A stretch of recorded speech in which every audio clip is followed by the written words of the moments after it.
Sir మీ వాగ్దాటి చాలా బాగుంది, ఇందా చాలా చక్కగా మాట్లాడారు. మీ అద్భుతమైనటువంటి వాగ్దాటితో మా వ్యూవర్స్ కి మీరు ఏమైనా చెప్పాలనుకుంటారు? అంటే ప్రతి ఒక్క వ్యక్తికి కూడా భగవంతుడు ఒక మంచి కళని ప్రసాదించాడు. ఆ కళను ఎవరైతే మెరుగుపరుచుకుంటారో, మనం ఇప్పుడు కూడా మహారాజులు, ఆ రోజుల్లో మహారాజులంతా కూడా యుద్ధ నైపుణ్యంతో కత్తినంతా కూడా సాను పెట్టుకొని యుద్ధానికి వెళ్ళేవాళ్ళు. కత్తి అంత పదునుగా ఉంటే వాళ్ళు యుద్ధంలో అంత ముందుకు పోగలిగేటువంటి వ్యక్తిత్వం వాళ్ళకు ఉండేది. కానీ ఈ రోజుల్లో మనం ఏం చేస్తుంటే భగవంతుడు మనకు అన్ని కూడా ఇచ్చాడు, అన్ని కళలు ఇచ్చాడు. మనం పాడగలం, డైలాగులు చెప్పగలం, మంచి వాయిస్తో ప్రతి ఒక్కటి కూడా చేయగలం. ఇప్పుడు అదే విధంగా చూసుకోండి, ఇప్పుడు ఎన్టీఆర్ నవరత్న నట సార్వభౌమ ఆ రోజుల్లో ఆయన ఎంత ప్రాక్టీస్ చేసింటే ఆ కళం గాని, ఆ యాక్టింగ్ గాని, ఆ వృత్తాంతం గాని అంతా కూడా ఇప్పుడు దుర్యోధన దానివేల సూరకర్ణలో చూసాం. ఏమిటివి జాతి నిపుణుల సూత్రహితుల కింద నేను రాత లేదంటువా, ఎంత మాట. ఇది క్షాత్ర పరీక్షయే కానీ క్షత్రియ పరీక్ష కాకూడదు. ఇది ధ్రువ పరీక్ష ఎందువా, నీ తండ్రి భరద్వాజుడి జననమేటిది, అట్టి సుభుక్షాకరమైన నీ సమయమేటిది, మట్టి కుండలో పుట్టిదివి కదా నిజే కులము. అంతే ఎలా అశ్వత్ పితామహుడు కురుకుల రుద్రుడైన ఈ శాస్త్రముడు శివసముద్రుడి భార్యకు గంగా గర్భమును జన్మించలేదా? ఇతరుడే కులము నాతో చెబుతూ ఏమయ్యా, మా వంశములకు మూల పురుడైన వశిష్ఠుడు పుత్రుడు కాడా? పంచమ జాతి అయిన అభివృద్ధి శక్తి చాలాలంగా పరమశివుని మత్స్యగంధి ఎన్ను మా తాత వ్యాసుని, ఆ వ్యాసుడు విధవరాజైన అంబికతో మాత్రం నేను గురు పితామహుడు రాంబాలికతో పాండురాజును మా ఇంటి దాసితో ధర్మ నిర్మాణితుడని నీచే కీర్తింపబడుతున్న ఈ విధవ దేవుని కనలేరా? చాంద్రబాహు ప్రాధాన్యములతో సంచలమైన మా కులవంశము అగ్న విఘ్న భుగ్న నిర్వగ్నాగ్నులైన మా కులవంశీ దేవతలు ఏనారోపణ హీనమైపోయారు. కాగా నేడు కులమును నేర్పవాదములకు తాత నీ హితోపదేశములు కట్టిపెట్టండి, నీకు చాలు అది ఈ విధంగా ఏదైనా మనం గళాన్ని కూడా సవరించుకోవచ్చు, మనం పొదుగు పెట్టుకోవచ్చు. అదేవిధంగా ఇప్పుడు అన్నమయ్య కీర్తనలు వెంకటేశ్వర స్వామికి అన్నమయ్య కీర్తన పాడతాం. ఎంతో రుచిరా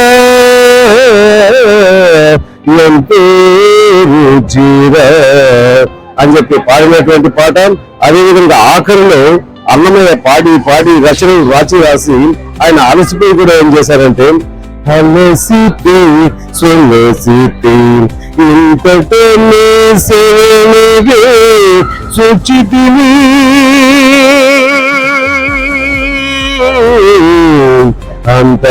అంతర్యామి అలసితే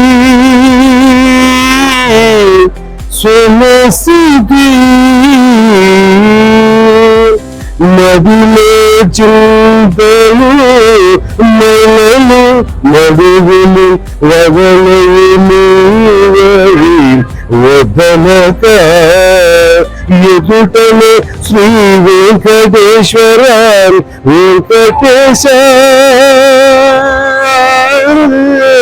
శ్రీనివాస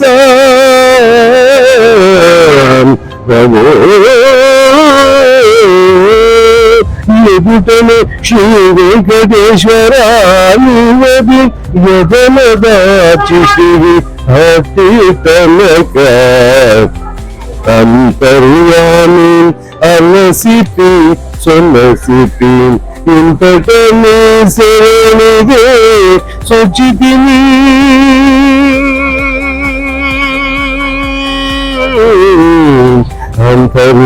అంతర్యామి అలసిపి సొలసిపి.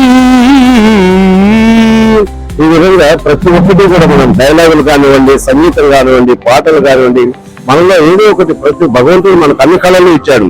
అయినప్పటికీ ఆ కళను మనం సాధన ఎప్పుడైతే చేసుకుంటామో, మనం కూడా మనం పాడుతున్నప్పుడు కానీ, ఒక డైలాగ్ చెప్తున్నప్పుడు కానీ 10 మంది దృష్టి మన మీద ఉంటుంది. ఆ దృష్టి మన మీద 10 మంది మీద పడాలంటే మనలోనే అటువంటి ఒక కళను మనం 10 మంది ముందు ప్రదర్శించాలి. అదేవిధంగా మేము కూడా అప్పుడప్పుడు చెప్తుంటాం, ఇప్పుడు భగవంతుని సేవ చేస్తుంటాం. ఓం గజ్జం యోరా ఉడేన గాతుం యజ్ఞాయ గాతుం యజ్ఞపతే దైవీస్వస్తిరస్వరహాస్వస్తర్మానుషేభ్యః ఓర్ధ్వం లిగాతు దేశ శంశం అవ్యుపదేం ఓం చతుష్పందేం ఓం శాంతి శాంతి శాంతి శాంతి అని చెప్పేసి మంత్రంలో, అదేవిధంగా పాటల్లో కూడా కొడగంటిమయ్యము పురుషోత్తమము ఎడయకవయ్య కోనేటిరాయడ కొడగంటిమయ్యము పురుషోత్తమ అని చెప్పి కూడా తర్వాత మధ్యలో పాటలు కూడా మంత్రాలు కూడా చెప్పారు దాంట్లో. చెడనీక బ్రతికించే సిద్ధ మంత్రమా తచ్చం ఘాతు ఘాతు యజ్ఞపత దైవీ స్వస్తిరస్తురః స్వస్తిర్మానుషేభ్యః ఊర్ధ్వం జగాతు దేశశంచన్నో అస్తు పదం. ఓం చతుష్వందే ఓం శాంతి శాంతి శాంతి శాంతి.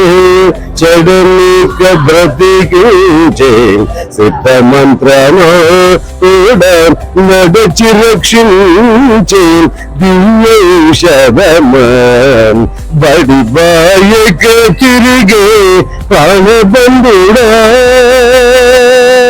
అని చెప్పేసి ఈ విధంగా ప్రతి ఒక్కటి కూడా మనలో భగవంతుడు ఇచ్చినటువంటి ఈ పంచ దేహాలలో కూడా పంచ ప్రాణంలో కూడా తదుపరి విధాలుగా మనం ఏ విధంగా అయినప్పటికీ కూడా మనం వీటికి సందేహం ఇవ్వచ్చు, మనం ఎదగొచ్చు, మనం నిరూపించవచ్చు, ఎదుటి వాళ్ళని ఒక ఉత్తేజపరచవచ్చు.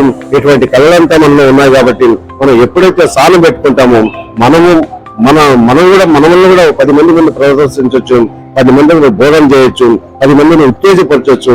10 మందికి ఇంకా కళాంశం ఉన్నటువంటి వాళ్ళు చాలా మంది ఉన్నారు. ఎన్టీ రామారావు, నాగేశ్వరరావు గారు ఇటువంటి వాళ్ళు మహోన్నతమైనటువంటి వ్యక్తులు చాలా మంది ఉన్నారు. వాళ్ళని చూసి మనం ఎదిగాం కాబట్టి మనలాంటి వాళ్ళని చూసి కూడా యూత్ ఇంకా ఎదగాలని చెప్పేసి ఇటువంటి సదవకాశాన్ని మీరు ఇచ్చినటువంటి మీకు కూడా ధన్యవాదాలు తెలుపుకుంటూ ముగిస్తున్నాను. Thank you so much.